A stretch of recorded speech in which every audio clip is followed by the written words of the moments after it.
Welcome and thank you for joining us on Birth Mother Matters in Adoption with Kelly Rourke-Scary and me, Ron Rains, where we delve into the issues of adoption from every angle of the adoption triad. Do what's best for your kid and for yourself, because if you can't take care of yourself, you're definitely not going to be able to take care of that kid, and that's not fair. And I know that my daughter will be well taken care of with them. Don't have an abortion. Give this child a chance. All I could think about was needing to save my son. My name is Kelly Rourke-Scary. I am the Executive Director, President, and co-founder of Building Arizona Families Adoption Agency, the Donna K. Evans Foundation, and creator of the You Before Me campaign. I have a bachelor's degree in family studies and human development and a master's degree in education with an emphasis in school counseling. I was adopted at the age of 3 days, born to a teen birth mother, raised in a closed adoption, and reunited with my birth mother in 2007. I have worked in the adoption field for over 15 years. And I'm Ron Rains. I've worked in radio since 1999. I was the co-host of 2 successful morning shows in Prescott, Arizona. Now I work for my wife, who's an adoption attorney, and I'm able to combine these 2 great passions and share them on this podcast. If you enjoy this podcast, make sure to rate and review us on whatever platform you use to listen to us, and follow us on Facebook, Instagram, and Twitter. Look for AZ Adopt Podcast. All right, today we're going to hear from Dana. He is a process server that we use to serve the birth fathers in our domestic adoption program. I thought it would be interesting for our listeners to get to hear what he does, how it impacts the adoption process, and what he sees when he's out there doing his job. So I thought this would be really interesting. Let's go ahead and get started. So Dana, you've been a process server for a long time, correct? Over 30 years. Oh, wow. I bet you've seen a lot in your day. Yeah, you could say that. Tell me, what is the process that you go through when you're serving a birth father for an adoption? As you know, many times we're not even sure where the birth father is, and sometimes we don't even know the full name or correct name of the birth father. So when that happens, there's skip tracing done and searching through public records just to locate the individual, first of all. And then once a location is determined, then the documents I receive from you are out in the field to be served on the individual, so he can be notified of the adoption. And do you ever get birth fathers that dodge service? Oh, all the time.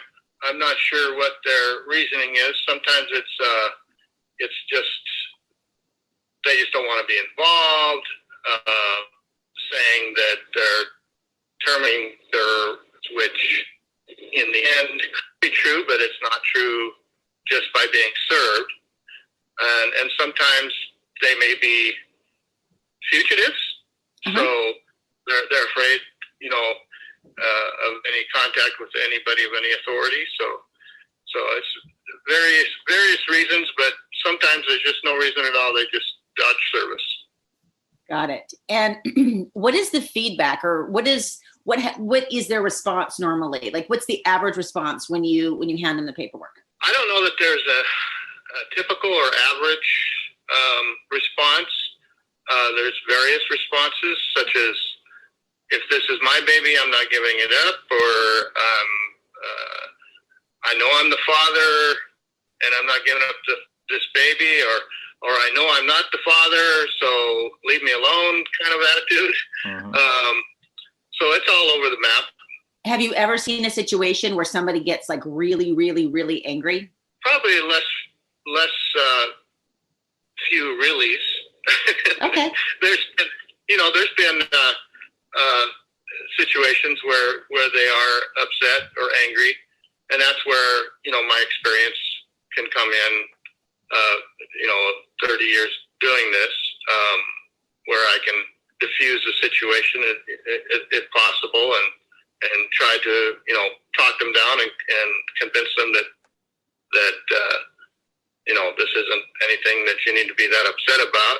I try to fully explain what being served with the notice means. That most of the time, if they're going to be angry, it's because they don't agree with the adoption. So I explained to them that they have options, and that's why they're being served. It's notification. It's not termination immediately. Have you ever felt in physical danger, especially early on before you get to explain some of this to them? Have you ever felt physically in fear? In situations with the adoption matters, I mean, obviously that's not the only thing that I serve. So I've never really felt physically threatened as far as serving potential birth fathers. I've had a couple of situations over the years that I did, the adrenaline was pumping a little bit, you might say, but as far as with birth fathers, no, I've never really been in that situation with potential birth fathers serving adoption notices. And I know you work with a lot of other agencies, not just ours, but do you ever have situations where people, maybe you talk to a birth mother afterwards and she's nervous because the birth father threw a fit, but from our standpoint, we don't see very many birth fathers actually following through and filing paperwork with the court to establish paternity. Is that what you've seen as well? Yeah, a lot of times there's a lot of talk. It's kind of funny. I've funny, I guess, almost funny, laughable, or funny, just strange, where I've actually served, and I believe there are probably cases for you, where I've served potential birth fathers in jail, and they're facing murder charges. Wow. And and they're like on their high horse of I don't want this adoption to go through. Well, those situations, they're not going to, it's unlikely that they're going to do anything with it. And if they even tried, it would be very difficult for them to stop the adoption or get custody of the child, obviously, if they're going to prison. So. Sure. Absolutely. And then I'm sure there have been situations where it's been maybe uncomfortable or awkward when you're serving the same birth father. Has that ever happened for different birth mothers? Yeah, I believe, I can't think of anyone in particular, but I have served, individuals that have been intimate with different women and they end up adopting. As you know, a lot of the adoption world or birth mothers know each other and refer each other to your agency. Sure. So by knowing each other, they in turn may know potential fathers, that are in common too. So, but yeah, I don't know that I've felt uncomfortable as far as the answer to that question, but awkward maybe. And in turn too, unfortunately, there have been cases where there have been multiple birth fathers named as well. So, getting that, straightened out and trying to serve the individuals, because obviously a lot of these guys know that the mother may have been with other men and it's, they either are convinced they're the father or they're convinced they're not. And when they're convinced they're not, it's difficult to get them to cooperate if I can't find an address for them. So. Right. And do you ever have anybody that like rips up the paper when you hand it to them or tries to give it back to you or anything like that? Oh yeah, that's happened occasionally. It's ripped it up or just crumpled it up and threw it aside, and oddly enough, it's probably happened in situations where even though I've explained it to them clearly and they're against the adoption, they might crumple it up and throw it away, not knowing that there's vital information in that notice that would assist them if they wanted to dispute the adoption. So, but yeah, that's happened plenty of times. A lot of times, process servers, it happens to them, and they think they have to pick up the paper and reserve them, and they don't. It's done as soon as they're identified. Even if they won't take the document in their hand, they're served once they're identified, and I've told them, why I'm there. So. And that's really good information, especially for adoptive families who are listening and, wondering how this works. Now I have to ask this because I've seen it. I've never seen you serve anybody. And when we do an acceptance of service at the office, it's very different. Do you say the words "you've been served"? Most of the time, yes. Sometimes maybe not that specifically. But I will say, identify myself as an officer of the court, which I am. And that I'm there to serve them with notice. I may not use that you've been served all the time, but I make it very clear, because it's my duty to do so, that they are being served with notice. So okay, that's helpful. And then tell me a story that's really memorable without names.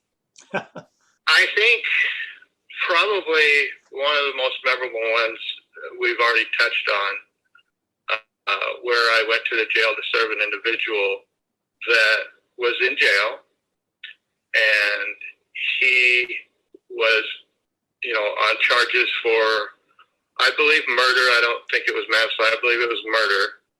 And there's a trap. When I'm speaking to him, there's a plexiglass between us, and there's a trap. What they call the trap is what I slide the documents through. It's very thin opening that has to be opened by the CO at the jail, and it wasn't open. So here I am, face to face with the potential birth father with nothing to talk about, and he starts going on about how it was self-defense, that the birth mother that the person that he killed had already gone to prison for manslaughter and was out. And it was the brother of a birth mother that had him killed. That's why he went to jail. Another birth father in another birth years earlier, 13 years earlier. And she was then collecting Social Security. And it was her intention to have her brother kill this person so she could collect more Social Security because the birth father of her child was in prison or dead.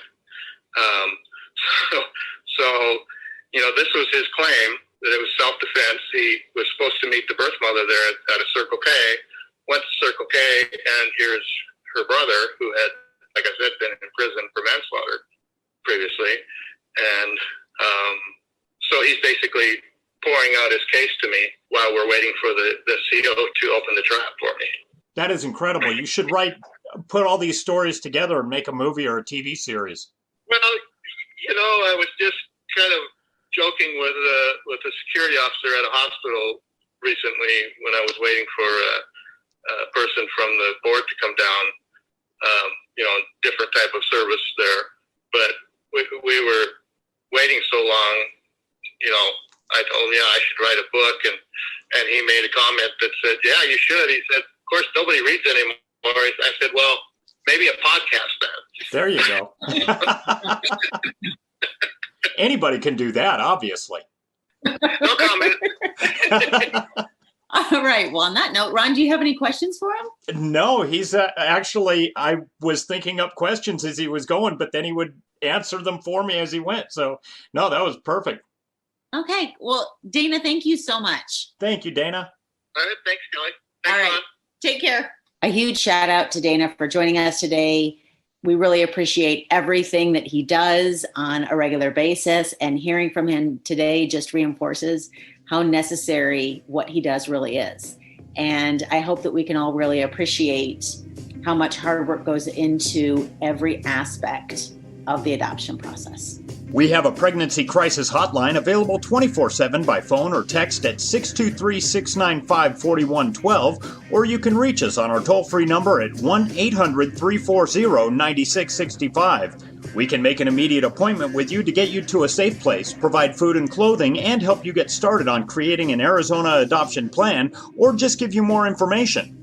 Check out our blogs on our website at azpregnancyhelp.com and follow us on Facebook, Instagram, and Twitter by looking for AZ Adopt Podcast. If you enjoy this podcast, make sure to rate and review us on whatever platform you use to listen to us. Birth, Mother Matters, and Adoption was written and produced by Kelly Rourke Scary and edited by me. Thanks go out to Grapes for letting us use their song I Don't Know as our theme song. Join us next time on Birth, Mother Matters, and Adoption. For Kelly Rourke Scary, I'm Ron Rains, and we'll see you then.